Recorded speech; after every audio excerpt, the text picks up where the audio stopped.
Hello,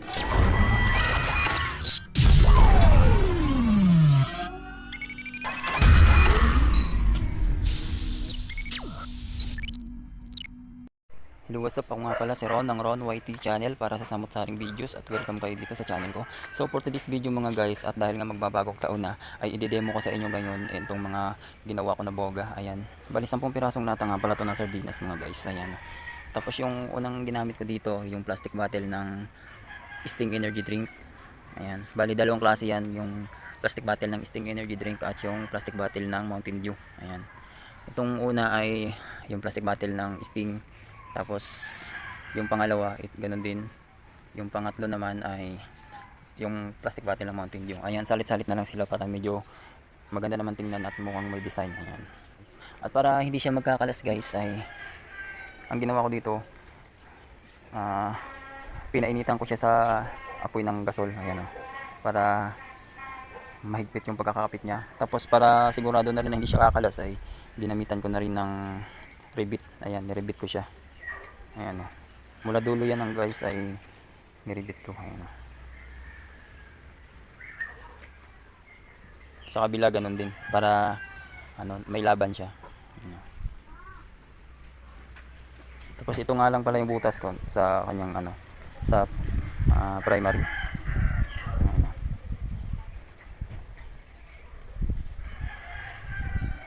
Hindi ko pa naman siya natitesting pero siguro naman sa puputok to. Tapos yung butas nga pala niya mula dun sa primary niya dito hanggang sa dulo naman niya ay palaki ng palaki.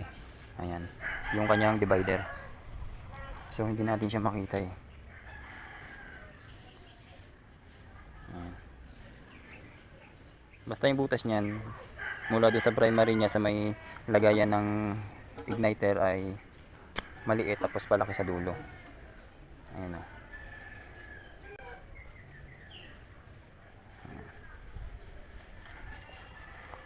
Okay na tayo dito guys. Pero tulad yan ang narinig nyo kanina, sabi ko mga ginawa kong boga. So meron pang isa kasi yan guys. At kung mapapansin nyo rin sa mga ginagawa ng mga bata na boga, ay yung lata lang ng sardinas yung gamit nila. Itong pangalawang ginawa kong boga, ang ginamit ko naman dito ay yung lata ng spray paint. Ayan. At saka yung sprayer ng pang mosquito killer. Ayan.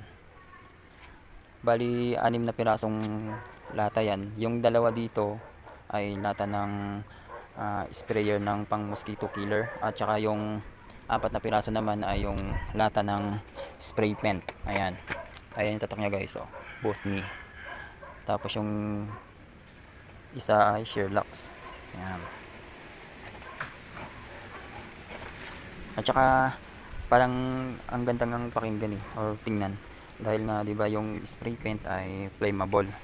At saka yung boga na to ay parang bumagay din talaga sa tatak na lata. Ayan o, kung mapapansin nyo may nakalagay dito na flammable. Ayan o. Ayan. Ayan siya guys, yung ginamit ko na lata. Bali itong boga na to ay nakarang taon ko pa ginawa. Ayan. Tapos yung unang pagkagawa ko sa kanya, yung pinakipit ko dito ay yung plastic lang ng mga mineral plastic bottle. Ayan. Tapos 5 layer nga lang pala siya. 5 lata. Pero ngayon nag-add ako ng isa. Tapos ang ginawa ko dito ay nilagyan ko na rin siya ng epoxy. Ayan o. Ayan. Tapos dadagdagan ko pa rin to ng epoxy. Nag-add na rin pala ako ng plate. Aluminum nga pala to galing sa antena. Ayan. Bali nilapad ko lang siya. Tapos ginupit. Ayan. Tapos binutasan ko, niribit. Ayan o. Tapos babalutan ko ulit ito ng epoxy. Ayan. Para walang kalas talaga guys. Ayan. Tapos yung butas nga pala nito, yan, yung divider nya mula sa kabitan ng kanyang igniter ay maliit at palaki dito sa dulo. Ayan. At hindi nga rin pala ako gagamit ng igniter ng lighter dito guys, dahil yung nakaraang taon ay napansin ko na nag-backfire siya, masakit sa kamay. Malakas siya kaso nga lang pag nag-backfire masakit sa kamay. So ang ginawa ko ngayon guys ay nag-isip ako ng paraan kung anong pwede kong maging pamalit doon sa igniter na lighter. Kaya ngayon guys, ang naisip ko ay yung step up. Bali, in-order ko nga pala ito sa Shopee. Ito nga pala siya guys. Ayan. Madalas na nakikita rin natin ito sa mga flashlight na merong pang kuryente. Ayan. Ayan nga pala siya guys. May unboxing nga pala ako nito, panoorin nyo na lang. Nung binili ko nga pala siya, wala siyang kasamang battery. Ang meron lang dito ay itong step up, tapos itong switch, ayan, tsaka itong battery holder. Ayan. Yung battery ay nilagyan ko na rin ng BMS. Ayan, 1S BMS yan, para safe siya kapag i-charge. DIY ko na lang siya guys, inad ko na lang yan. Pero sa pagbili ko, wala talaga. Ang meron lang talaga dito, battery holder, itong step up, at saka itong switch. Akala ko nang in-order ko kasama yung battery, kasi doon sa post ni seller ay kasama yung battery. Pero hindi siya kasama. Yung battery to ay sa akin nito, tapos yung nilagyan ko na lang siya ng BMS. Tsaka ang malupit din dito guys ay di-charger na rin siya. Ayan, oh. Pinabitan ko nga pala siya ng ayan, oh, charging board. Ayan. Bali naka type C na rin siya guys, para mas malupit pa yung boga natin. Ayan. Yung gagawin natin ngayon guys ay, ang next ko naman dyan ay ipopoxy ko na ngayon yung mga dugtungan nito. Ayan. Lalagyan ko siya ng epoxy para medyo maganda siyang tingnan. Tapos balikan ko na lang kayo at isi-set up ko muna siya guys. Then pag naayos ko na siya ay magpa-fire test tayo kung gaano baka layo yung apoy niya dito. Kasi sa gabi guys, kapag pinaputok mo siya sa gabi ay sana all. Nagkakaroon siya ng apoy dito na parang kulay blue ba yun. Ayan. So yun na muna guys, balikan ko na lang kayo, isi-set up ko muna siya.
Yung dinugtong ko nga pala dito guys ay yung stranded wire. Ayan.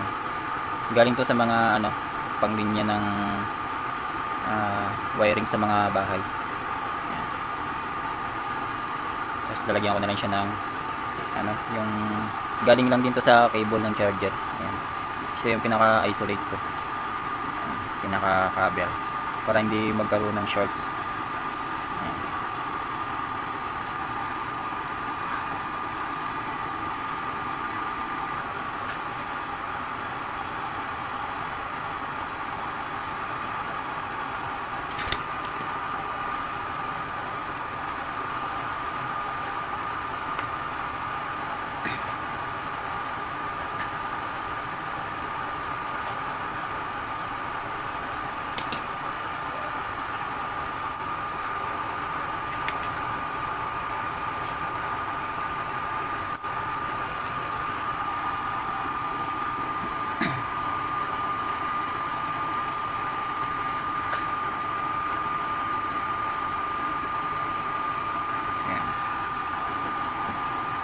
Medyo maluwag. Saglit lang. Bigyan mo natin ng scotch tape.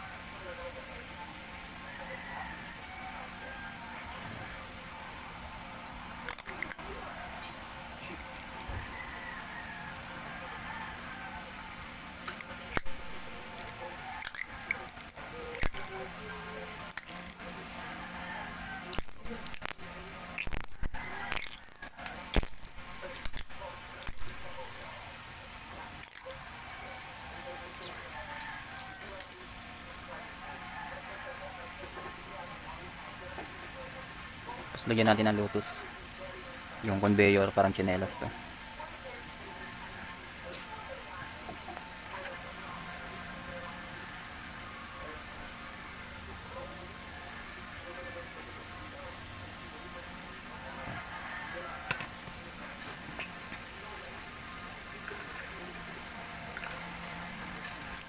Tapos pagdugtungin natin itong negative ng step up at saka negative ng battery. Lagyan muna natin ng shrinkable tube. Para hindi magka-dikit-dikit. Negative sa negative, positive sa positive. Para iwas sunog.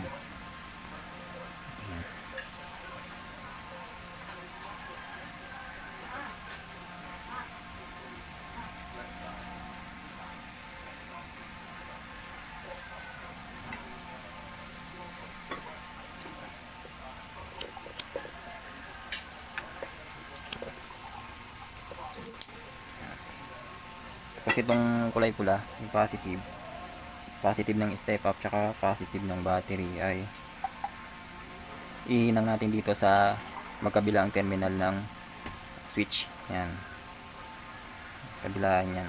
Kahit saan dyan pwede naman sila, basta't magkabilaan sila. Yan, kahit dito, yan, or dito sa kabila, basta't hindi natin sila pagkukunikin, kasi dadaan siya ng switch. Yung switch na yung bahalang mag-connect sa kanila kapag kailangan na natin ng supply ng current, or kailangan na natin ng current supply.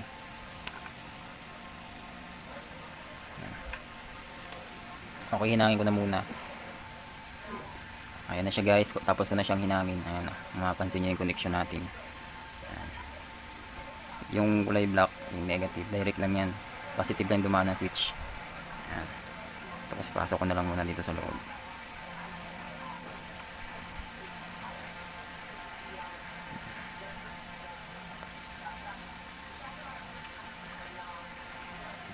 Lagyan na lang natin ng takip. Ayan. Ngayon try natin.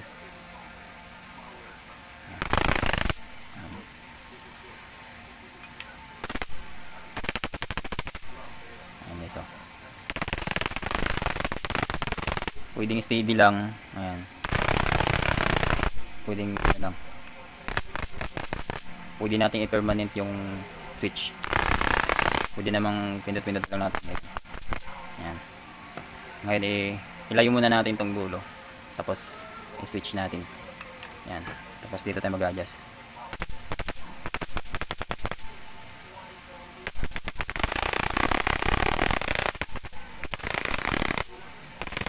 Ayan. Ingat-ingat lang kasi ano guys, hindi ko talaga sinasuggest to sa mga bata. Hindi ko siya sinasuggest na gamitin ng mga bata dahil napakadelikado nito. So, paalala lang sa mga gagamit nito, kailangan ay kung bata ang gagamit, kailangan may gabay ng magulang. Dahil hindi pwede dito sa bata. Dahil napakadelikado nito, napakalakas ng voltahe nito. Sa mga kahit naman siguro yung may mga may mga edad na or parent ganyan. Sa lakas ng voltahe nito, ingat-ingat pa rin tayo, napakadelikado nito. Kailangan laging safety yung ating switch. Ayan. Ingatan din natin na mawakan yung dulo nito, lalo na kapag naka-switch. Malakas talaga yung kuryente nito. Okay, so ang gagawin natin ngayon ay ikakabit na lang natin siya sa boga. Ayan guys, tapos na yung ginawa kong boga, at kung mapapansin nyo, yung mga dugtungan ay nalagyan ko na ng epoxy. At kung mapapansin nyo dito, napakakintab yan, oh. Hindi ko yan siya niliha guys. So ang paglagay ko nga pala ng epoxy ay kahit manipis lang siya, inunti-unti ko lang lagay, tapos paikot lang. Kasi kapag marami, tapos steady lang tayo sa isang pwesto, hindi natin siya pinaikot-ikot yung lata. Habang naglalagay tayo ng epoxy ay tumutulo yan yung epoxy. So ang ginawa ko dito ay para matuyo naman siya, binilad ko siya sa init. Tapos habang binibilad natin siya, pinaiikot-ikot natin siya. Tiyaga-tiyaga lang guys, medyo matagal nga lang. Pero ayun, yung ginawa ko naman dito, successful naman. Tapos kapag natansya na natin na medyo tuyo-tuyo na yung epoxy, yung hindi pa naman siya gaanong matigas, yung kaya pa siyang hubugin ng ating kamay, ang gawin natin ay magkuha tayo ng tubig, ilagay natin sa tabo, tapos basahin natin yung palad natin, tapos imasimasin natin siya, ihubog natin para medyo matanggal yung mga kanto-kanto ng nilagay natin na epoxy. Ayan, oh. Kahit hindi na natin siya liyain, medyo makinis na siya. Ayan. Basta yun lang guys, ang suggest ko kapag nagbibilad tayo.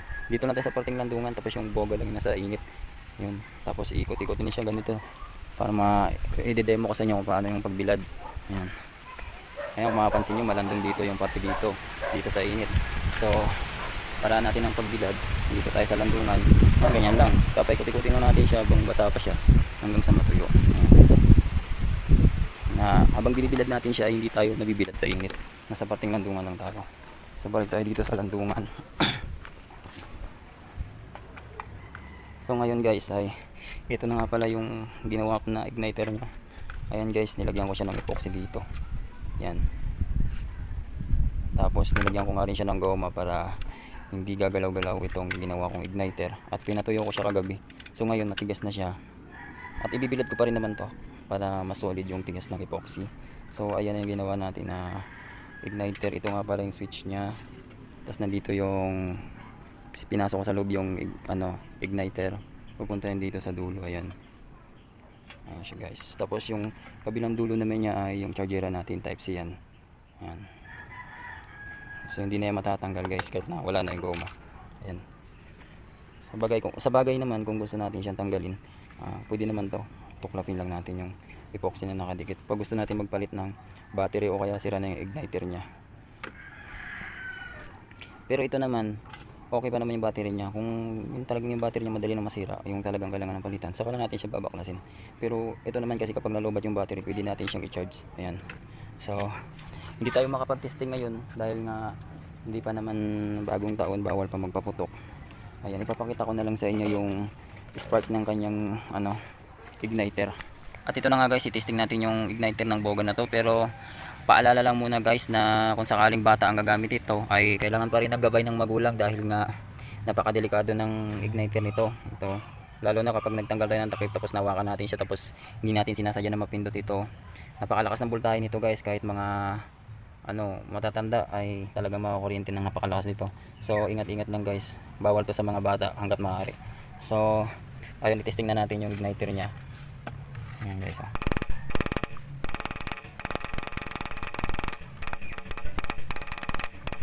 Ayan guys, so tanggalin natin yung takip para makita nyo. Ayan siya guys.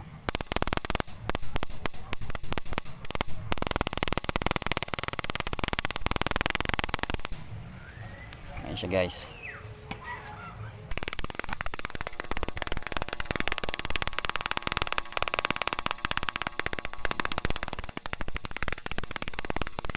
Yan ang kalupitan ng ating ginawang Boga. Ayan. Ayan siya guys. So siguro ang ating fire test dito guys kapag bagong taon na, idudugtong ko na lang siguro or sa next video ko na lang siya i-upload. Kasi hindi pa ako pwede mag-testing ngayon dahil nga hindi pa bagong taon at bawal magpaputok dito. Maraming magagalit na kapitbahay. Tapos ito naman yung isa guys, yung lata ng sardinas. Ayan. Ayan, nalagyan na rin ng ng kalabitan na yan, yung megatilyo. Galing to sa mga sirang baril-barila ng pangbata. Ayan. Tapos dito lang inilagay yung pindutan ng cricket or igniter yan. Tapos isang wire lang nga lang pala yung nakalinya dito. Ayan, papunta sa dito sa dulo ng lata. Ayan. Ito okay lang yung ganto kasi hindi naman siya malakas makakuryente. Huwag lang yung sa ganto, ito hindi mo pwedeng i-direct papunta dito sa may lata dahil talagang mabibitawan mo yung lakas ng kuryente niyan. Ayan. Ayan yung butas niya. Napa-test mo na ba to? Wala pa? Hindi mo pa napaputok. Ito kasi yung isa napaputok ko na to eh. Pero hindi pa siya ganto yung design niya. Ayan. Pero gumagana yung malakas yan guys. Ito naman kung hindi siya gagana ay pwede naman palitan to. Or pwedeng lakihan ulit yung butas tapos magawa na lang ng panibagong divider. Ayan, idugtong na lang dito. Ayan. Sinunog mo ba to? Bakit natupi yata? Hindi. Ayan. Ayan guys yung ginawa natin na Boga. Ayan siya. 10 layer pala doon or 10 pirasong lata. Tapos dito naman 6. 4 na spray paint at saka 2 sprayer ng pang mosquito killer. Ayan. Ayan. Tapos flammable na rin yan guys. Ayan. Hashtag okay, so hanggang dito na lang muna at yung fire test natin sa sunod na lang na uploads.